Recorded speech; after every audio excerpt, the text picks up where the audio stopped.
नमस्कार. ITI electrical E study या चॅनलवरती आपले सर्वांचे हार्दिक स्वागत आहे. आज आपण या ठिकाणी अल्टरनेटर या प्रकरणामधील अल्टरनेटरचा स्पीड आणि फ्रिक्वेन्सी या संबंधीची थोडक्यात माहिती घेणार आहोत. त्याचबरोबर अल्टरनेटरचं जे EMFचं सूत्र आहे ते कोणतं आहे ते देखील पाहणार आहोत. चला तर मग बघूया relation between speed and frequency of alternator.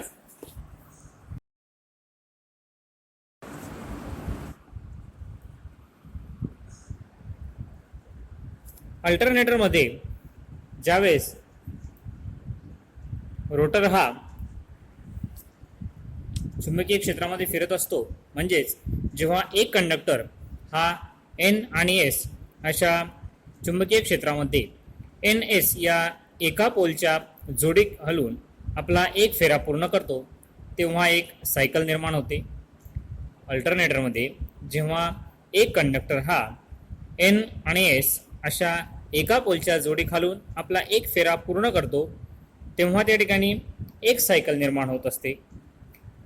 आणि हाच कंडक्टर जर दोन पोलच्या जोडी खालून आपला एक फेरा पूर्ण करतो, तेव्हा दोन सायकल निर्माण होते.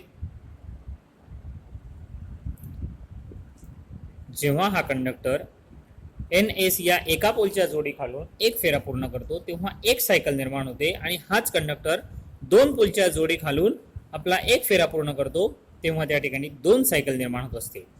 म्हणजेच या ठिकाणी पोलची संख्या आणि निर्माण होणाऱ्या सायकलची संख्या म्हणजेच अल्टरनेटरचा फिरण्याचा वेग यांचा विशिष्ट असा संबंध आहे, असं आपल्याला समजून येतं. ते सूत्र कोणतं आहे ते आपण पुढे बघूया.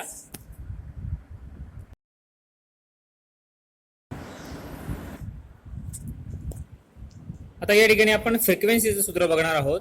जर या ठिकाणी P म्हणजे या अल्टरनेटरमध्ये असलेल्या पोलची संख्या असेल, त्याचबरोबर N म्हणजे अल्टरनेटर फिरण्याचा स्पीड असेल, तो आपण RPM मध्ये मोजतो. आणि F म्हणजे त्या ठिकाणी निर्माण होणारी जी फ्रिक्वेन्सी आहे ती फ्रिक्वेन्सी ही आपण सायकल पर सेकंद यामध्ये मोजत असतो. तर या ठिकाणी फ्रिक्वेन्सीचं जे सूत्र आहे ते कसं येईल? फ्रिक्वेन्सी बरोबर एका मिनिटामध्ये होणारे फेरे भागिले 60 गुणिले पोलची संख्या भागिले 2.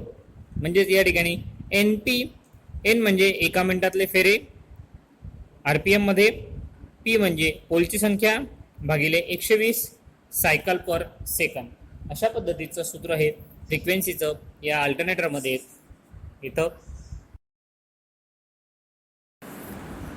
जर या ठिकाणी पोलची संख्या किंवा रोटरचा स्पीड, या ठिकाणी जर आपण पोलची संख्या किंवा रोटरचा स्पीड जर कमी केला तर फ्रिक्वेन्सी देखील कमी होते. पोलची संख्या किंवा रोटरचा स्पीड जर आपण कमी केला तर फ्रिक्वेन्सी देखील कमी होते. परंतु भारताची जी वीज निर्मिती आहे त्या वीज निर्मितीची फ्रिक्वेन्सी ही 50 हर्ट्ज इतकी निश्चित केलेली असल्यामुळे पोलच्या संख्येनुसारच आपल्याला हा रोटर फिरवावा लागतो. व आपण जर उदाहरण बघायचं म्हटलं तर जर एक 4 पोलचा जनरेटर असेल किंवा अल्टरनेटर असेल, 4 पोलचा अल्टरनेटर असेल आणि तो जर आपण 1500 म्हणजे 1500 RPMने जर फिरत असेल, तर त्या ठिकाणी निर्माण होणारी जी फ्रिक्वेन्सी आहे ते फ्रिक्वेन्सी सूत्रानुसार आपण बघू. फ्रिक्वेन्सी बरोबर NP भागिले 120. N म्हणजे अल्टरनेटर फिरण्याचा स्पीड, तो 1500 RPM गुणिले पोलची संख्या 4 भागिले 120. या सूत्रानुसार जी फ्रिक्वेन्सी आहे ती फ्रिक्वेन्सी 50 हर्ट्ज किंवा 50 सायकल पर सेकंद अशी येते.